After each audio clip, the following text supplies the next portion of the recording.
नमस्कार, जनतंत्र टीवी देख रहे हैं आप। आपके साथ मैं हूं संतोष गंगवार। बुलेटिन की शुरुआत करेंगे। देहरादून में मुख्यमंत्री पुष्कर सिंह धामी ने सीएम हेल्पलाइन 1905 की समीक्षा की है। उन्होंने अधिकारियों को निर्देश दिए हैं कि जिन शिकायतों का समय का समाधान नहीं होगा, मुख्य सचिव 15 दिन में विभागीय सचिवों के साथ मॉनिटरिंग कर बैठक करें। और सीएम धामी ने कहा है कि सीएम हेल्पलाइन पर जन शिकायतों के समाधान के लिए अगर किसी स्तर पर संबंधित अधिकारी की तरफ से लापरवाही बरती जा रही है तो ऐसे अधिकारियों पर जल्द सख्त कार्रवाई की जाए। अगर सीएम हेल्पलाइन पर कोई आपातकालीन कॉल आती है तो संबंधित व्यक्ति की मदद के लिए संबंधित हेल्पलाइन नंबर या आपातकालीन सेवाओं से उन्हें कनेक्ट करने की व्यवस्था की जाए।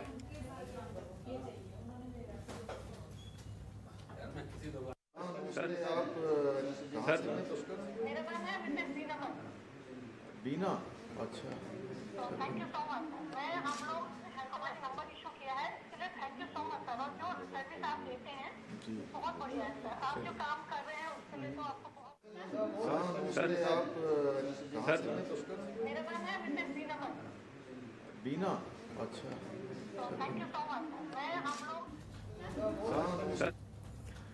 और चारधाम यात्रा के लिए तय सीमित संख्या की बाध्यता को नैनीताल हाईकोर्ट ने हटा दिया है। ऐसे में चारधाम यात्रा पर बिना किसी रोक टोक के श्रद्धालु पहुंच सकेंगे। नैनीताल हाईकोर्ट के इस आदेश पर उत्तराखंड के मुख्यमंत्री पुष्कर सिंह धामी ने नैनीताल हाईकोर्ट का धन्यवाद देते हुए कहा है, हाईकोर्ट ने तय सीमित संख्या की बाध्यता को समाप्त कर दिया है। ऐसे में अब चारधाम यात्रा सुचारू रूप से चल सकेगी। हालांकि कोविड नियमों का पूरी तरह से पालन किया जाएगा। वहीं सीएम धामी ने कहा है कि यात्रा शुरू होने के बाद से ही चारधाम यात्रा पर आ रहे श्रद्धालुओं को काफी दिक्कतों का सामना करना पड़ रहा था, जिसको देखते हुए उन्होंने मंगलवार को व्यवस्थाओं और केदारनाथ धाम के पुनर्निर्माण कार्य की स्थिति का जायजा लिया है। साथ ही सीएम धामी ने बताया कि 30 अक्टूबर तक आदिगुरु शंकराचार्य के समाधि स्थल का काम पूरा हो जाएगा, जिसके बाद श्रद्धालु आदिगुरु शंकराचार्य के दर्शन भी कर पाएंगे।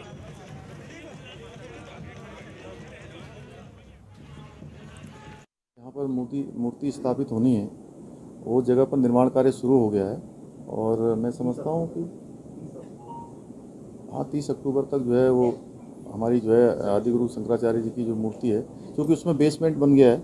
आज मैं स्वयं वहाँ पर गया था, देखकर आया हूँ और मूर्ति भी वहाँ पहुँच गई है। तो जल्दी ही जो है भव्य रूप में वो मूर्ति वहाँ स्थापित हो जाएगी। जो प्रोटोकॉल हैं उनका भी पालन किया जाए। हम सभी से अपील करते हैं कि भाई वो इस प्रकार से पहले जब उनकी यहाँ पर सारी व्यवस्थाएं हो जाएं, सारा अपना सेटलमेंट हो जाए, उसके बाद ही यात्रा में निकलें। अन्यथा दुविधा हो रही है, तो उस दुविधा को दूर करने के लिए जो भी जरूरी इंतजाम है हम करेंगे। और मंगलवार को उच्च न्यायालय ने ई पास और यात्रियों की लिमिट को खत्म कर दिया है, जिसके बाद जगह जगह व्यापारियों और केदारनाथ के तीर्थ पुरोहितों ने न्यायालय के इस फैसले का स्वागत किया। दरअसल 18 सितंबर से उत्तराखंड हाईकोर्ट नैनीताल के चारधाम यात्रा को सुचारू करने के निर्देश दिए थे।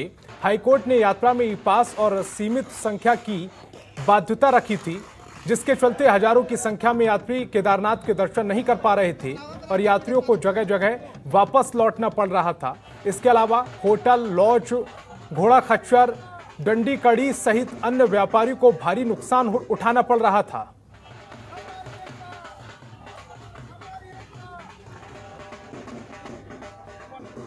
आज माननीय उच्च न्यायालय में जो फैसला हुआ है, यात्रियों का ई पास जो है खत्म हो गया है, इसके लिए हम न्यायालय का स्वागत करते हैं और सभी श्रद्धालुओं का मैं हृदय से स्वागत करता हूं।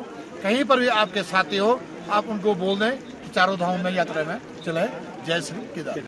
खासा परेशान हो रखे थे। हमारे जितने भी होटल एसोसिएशन थे, व्यापारी थे, वो कहीं ना कहीं निर्भर जो है इस 1-1.5 महीने की यात्रा में थे। और आप देख रहे थे लगातार जब से यात्रा खुली है, हमारे पूरे जिले व्यापार मंडल के व्यापार मंडल और होटल एसोसिएशन जो है लगातार जो है आंदोलन कर रहा था कि यात्रा आप पूर्ण रूप से खोल दें, जिससे हमें जो है प्रत्यक्ष रूप से इसका जो है लाभ मिल सके यात्रा का। और कहीं ना कहीं मैं माननीय न्यायालय का हृदय से जो है आभार व्यक्त करूँगा और धन्यवाद अदा करूँगा। और उधम सिंह नगर के जसपुर में 6 अक्टूबर को होने वाली किसान महापंचायत में क्षेत्र के सभी किसान तैयारियों में जुट गए हैं। किसान महापंचायत जसपुर कृषि उत्पाद मंडी परिसर में होने वाली है, जिसके लिए तैयारियां जोरों पर चल रही हैं। राकेश टिकैत के आह्वान पर बाबा महेंद्र टिकैत के जन्मदिन के मौके पर जसपुर में किसान महापंचायत रखी गई है। आपको बता दें कि देश भर में 3 कृषि कानूनों के विरोध में किसान पिछले 10 महीने से धरने पर बैठे हैं। वहीं अब तक किसानों की केंद्र सरकार की तरफ से कोई सुनवाई न होने के बाद भारतीय किसान यूनियन के प्रवक्ता राकेश टिकैत और किसान नेता देश भर में किसान महापंचायत कर सरकार को चेताने का काम कर रहे हैं। मेन मकसद जो हमारा 10 महीने से केंद्र सरकार, दिल्ली सरकार को चारों तरफ से समस्त किसान संयुक्त मोर्चा घेरे बैठे हैं। हमारे युवा वर्ग के सभी और सीनियर वर्ग के सभी उनसे समय लिया गया है 6 तारीख का। उस दिन महात्मा जी का, टिकैत साहब जी का जन्मदिन भी है। उनको शत शत प्रणाम के स्वरूप में उनको भी श्रद्धांजलि देनी गई है और हमन का भी।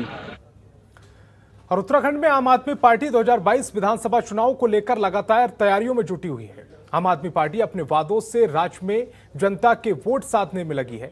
इसी सिलसिले में पार्टी के कुछ दिन पहले लोगों को बिजली गारंटी कार्ड बांटे थे, जिसके बाद अब पार्टी ने प्रदेश में रोजगार गारंटी यात्रा की शुरुआत की है। इसी यात्रा में आम आदमी पार्टी के नेता रिटायर्ड कर्नल अजय कोठियाल बागेश्वर के गरुड़ बाजार पहुंचे हैं, जहां पार्टी कार्यकर्ताओं ने उनका जोरदार स्वागत किया है।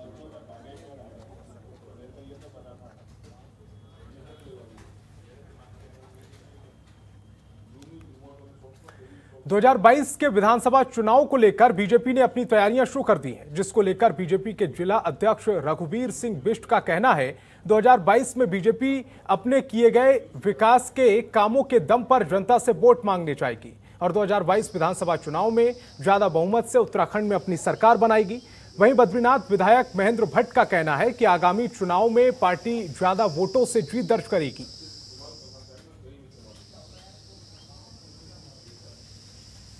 मैं जनपद चमोली को यदि 3 भागों में आप कहेंगे कि 3 विधानसभाओं के रूप में आप इसको माने, तो 2000 से लेकर के 2017 तक का विकास और 2017 से लेकर के आज तक का विकास, यदि आप इसको तुलना करें तो मैं दावे से कह सकता हूं कि सबसे ज़्यादा सड़कों का विकास, सबसे ज़्यादा सड़कें हमने 2017 से 2000 आज तक के कार्यकाल में किया है। और बीजेपी के प्रदेश प्रभारी दुष्यंत कुमार अपने परिवार के साथ बैकुंठ नगरी बद्रीधाम पहुंचे, जहां उन्होंने भगवान नारायण के दर्शन किए और पूजा अर्चना की। साथ ही चारधाम यात्रा के लिए श्रद्धालुओं की संख्या असीमित करने के फैसले पर उत्तराखंड हाईकोर्ट का आभार जताया। जो चारधाम की यात्रा न्यायपालिका के द्वारा शुरू है, मैं न्यायालय का बहुत बहुत धन्यवाद करता हूँ। साथ साथ धन्यवाद करता हूँ उत्तराखंड की सरकार का, जिन्होंने सही तरीके से पैरवी की और हम अपने सनातन धर्म और अपने श्रद्धालुओं की अपनी संस्कृति और संस्कार को बचाने का काम किया। आज जिस प्रकार से श्रद्धालुओं में जहाँ मैं खुशी देख रहा हूँ, हर भक्त, हर यहाँ पे रहने वाला भक्त जो है वो भी मन से गदगद हो रहा है। Ministry of health and family welfare की टीम अल्मोड़ा पहुंची, जहां टीम ने जिला अस्पताल और महिला अस्पताल का निरीक्षण किया। इस दौरान टीम के सदस्यों ने NHM के तहत संचालित किए जा रहे कार्यक्रमों की जानकारी ली। वहीं अस्पताल में इलाज के लिए आए मरीजों की सुविधाओं के बारे में जानकारी ली। इस दौरान निरीक्षण अधिकारी डॉक्टर सविता ने बताया कि सरकार की ओर से मातृ, शिशु और मरीजों की सुविधाओं के लिए जो योजनाएं और कार्यक्रम संचालित किए जा रहे हैं, उनका निरीक्षण किया गया है और अस्पताल की व्यवस्थाएं परखी गई हैं। उन्होंने बताया है कि सभी CHC और PHC के निरीक्षण के बाद रिपोर्ट केंद्र सरकार को सौंपी जाएगी। Ministry of health and family welfare की तरफ से यहाँ पर जो नेशनल हेल्थ मिशन के जो प्रोग्राम चले हैं, मैं उनका निरीक्षण करने आई हूँ। और इसके अलावा डिस्ट्रिक्ट हॉस्पिटल में जैसे कौन कौन सी सुविधाएं हैं मातृ शिशु को लेके और बुजुर्गों को लेके, जो भी हमारे सरकार द्वारा जो लोगों को दी जाती है, उसके बारे में मैंने थोड़ा सा यहाँ देखना है। और उसके बाद जो है मेरा जो प्रोग्राम रहेगा, उसके बाद एक कम्युनिटी हेल्थ सेंटर, एक प्राइमरी हेल्थ सेंटर है, एक छोटा सा सब सेंटर हम विजिट करेंगे, ताकि ये पता चले कि जो हमारे राष्ट्रीय प्रोग्राम है वो गाँव गाँव तक पहुँचे हैं। और उत्तराखंड अधिकारी कर्मचारी शिक्षक समन्वय समिति ने 18 सूत्रीय मांगों को लेकर देहरादून में हुकार रैली निकाली और सचिवालय कूच किया। इस रैली में उत्तराखंड अधिकारी कर्मचारी शिक्षक समन्वय समिति, उत्तराखंड पर्वतीय कर्मचारी शिक्षक संगठन, उत्तराखंड राज्य कर्मचारी संयुक्त परिषद, Uttarakhand federation of ministerial services association सहित कई संगठनों के सदस्य शामिल हुए हैं। वहीं रैली में सचिवालय पहुंचने से पहले ही पुलिस ने बैरिकेडिंग लगाकर कर्मचारियों को रोक लिया, जिसके बाद नाराज कर्मचारियों की पुलिस के साथ तीखी झड़प हो गई और वे वहीं सड़क पर धरने पर बैठ गए। वहीं कर्मचारियों की मुख्यमंत्री ने पीआरओ राजेश सेठी ने बताया, उन्होंने कहा है कि मुख्यमंत्री ने प्रधानमंत्री के दौरे के बाद बात करने का आश्वासन दिया है। समिति के प्रवक्ता प्रताप सिंह पवार ने कहा कि हुंकार रैली के लिए सरकार ने ही कर्मचारियों को बाध्य किया। तो सरकार ने खुद करवाया, हमें कर्मचारी शिक्षक नहीं चाहता कि हम हड़ताल आंदोलन जैसा कदम उठाएं, लेकिन सरकार ने मजबूर किया।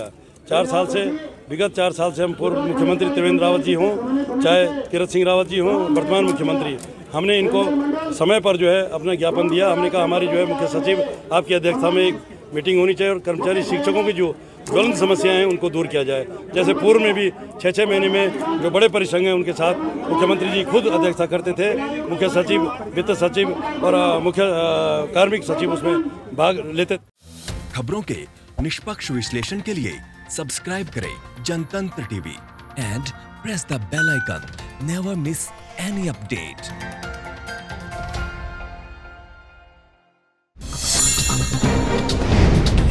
डाउनलोड कीजिए जनतंत्र टीवी ऐप को, जो कि अवेलेबल है गूगल प्ले और ऐप स्टोर पर। अधिक जानकारी के लिए अभी डाउनलोड करें।